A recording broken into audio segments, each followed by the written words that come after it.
കണ്ണൂർ ജില്ലയിലെ വളപട്ടണം പുഴയുടെ തീരത്ത് സ്ഥിതി ചെയ്യുന്ന അതിപ്രസിദ്ധമായ ഒരു തീർത്ഥാടന കേന്ദ്രമാണ് പറശ്ശിനിക്കടവ് ശ്രീ മുത്തപ്പൻ ക്ഷേത്രം. മറ്റ് ക്ഷേത്രങ്ങളിൽ നിന്ന് വ്യത്യസ്തമായ ആചാരങ്ങളും വിശ്വാസങ്ങളും ഇവിടുത്തെ പ്രത്യേകതയാണ്. പ്രധാന ആരാധനാമൂർത്തി മുത്തപ്പൻ എന്നറിയപ്പെടുന്ന തെയ്യക്കോലമാണ് ഇവിടെ പ്രധാനമായും ആരാധിക്കപ്പെടുന്നത്. വിഷ്ണുവിന്റെയും ശിവന്റെയും അവതാരങ്ങളായ തിരുവപ്പന, വെള്ളാട്ടും എന്നിവയാണ് മുത്തപ്പനായി സങ്കൽപ്പിക്കപ്പെടുന്നത്. തെയ്യം വഴിപാട് വർഷത്തിൽ എല്ലാ ദിവസവും തെയ്യം, മുത്തപ്പൻ വെള്ളാട്ടും കെട്ടിയാടുന്ന അപൂർവം ക്ഷേത്രങ്ങളിൽ ഒന്നാണിത്. രാവിലെയും വൈകുന്നേരവും തെയ്യം നടക്കാറുണ്ട്. ജാതിമത ഭേദമന്യേ ജാതി, മതം, വർണ്ണം എന്നിവ പരിഗണിക്കാതെ എല്ലാ വിശ്വാസികൾക്കും ഇവിടെ പ്രവേശനമുണ്ട്. യഥാർത്ഥ ഭക്തി മാത്രമാണ് ഇവിടെ മാനദണ്ഡമായി കരുതപ്പെടുന്നത്.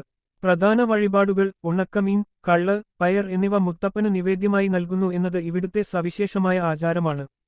നായ്ക്കളോടുള്ള ആദരവ് മുത്തപ്പന്റെ വാഹനമായി നായയെയാണ് കണക്കാക്കുന്നത്. അതിനാൽ ക്ഷേത്രപരിസരത്ത് നായ്ക്കളെ സംരക്ഷിക്കുകയും അവയ്ക്ക് ആദരവ് നൽകുകയും ചെയ്യുന്നു. ക്ഷേത്ര കവാടത്തിൽ 2 നായ്ക്കളുടെ ശില്പങ്ങളും കാണാം.